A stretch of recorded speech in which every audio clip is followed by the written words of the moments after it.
Ang programang ito ay rated SPG. Striktong patnubay at gabay ng magulang ang kailangan. Maaaring may masiselang tema, lengguwahe, karahasan, sexual, horror o droga na hindi angkop. Nagawa ni RJ doon? Dahil magkita kayo? Hindi ko alam kung anong ginagawa ni RJ doon. Nagkataon lang talaga na nandun din siya. Sa tingin mo maginawa lang sa'yo? Sinubukan ngang magpaliwanag ni Lynette dito kay Carlos Benitez na hindi daw niya alam kung ano ang ginagawa ni RJ roon. Dahil nagtanong nga itong si Carlos kay Lynette na kung ano daw ang ginagawa ni RJ doon, kikita ba daw sila dito ni Lynette. At dito nga na sumagot si Lynette dito kay Carlos na hindi niya nga alam kung paano naroon itong si RJ. At ang sabi nga ni RJ dito kay Lynette na nanggaling nga dito siya sa presinto ng kapulisan upang itanong kung may update na nga ba dito sa investigasyon tungkol sa nangyari nga dito kay Don Pepe. At ito nga ay nakita nga ni RJ ito si Lynette na tila nawawala sa kanyang sarili. At kaya naman nilapitan niya ito at dito nga dahil sa takot ni Lynette ay napayakap nga siya dito kay RJ. Kaya yun ang nadatnan dito ni Josa na naroon nga itong si RJ.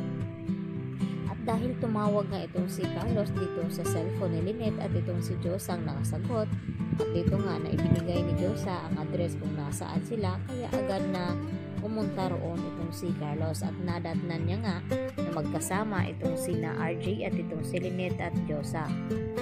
At dahil dito tumindi ang selos dito ni Carlos at dito nga na hinila palabas ng restaurant itong si Lynette. Kaya nang makarating na nga sila dito sa tahanan ni Carlos ay dito na nga na nag-usisa ito kung ano daw ang ginagawa ni RJ roon at niloloko ba daw siya dito ni Lynette. At mariin naman na itinatanggi ni Lynette na walang ganon at hindi nga napigilan ni Carlos ang kanyang sarili na batuhin nga ng baso itong si Lynette kaya tumama sa kanyang braso. At dahil dito, sakto naman na dumating itong si Chang Susan, kaya agad niya nakita kung ano ang ginawa ni Carlos dito nga kay Lynette. Kaya napagtanto ni Aling Susan na kung anong klaseng tao ang napangasawa dito ni Lynette na dapat hindi niya ito hahayaan na sinasaktan siya nito.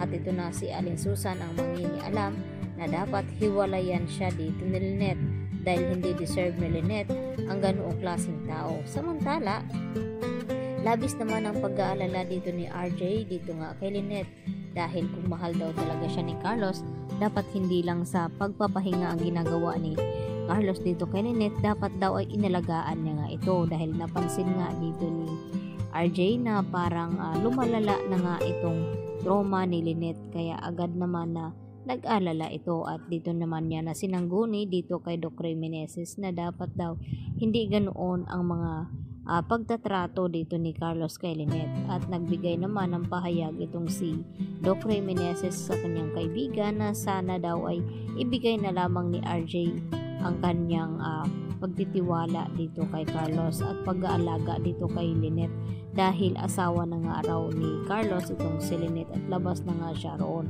at gagawa naman ng paraan itong si RJ upang matulungan niya nga itong si Lynette na makarecover at makawala nga dito sa pagkatrauma dahil sa nakita nga dito ni Lynette itong si Dax at pakiramdam nito na parang kilala niya nga ang lalaking ito kaya bumabalik sa kanya ang mga nangyari sa kanya noon na nilooban nga sila dito ni Dax.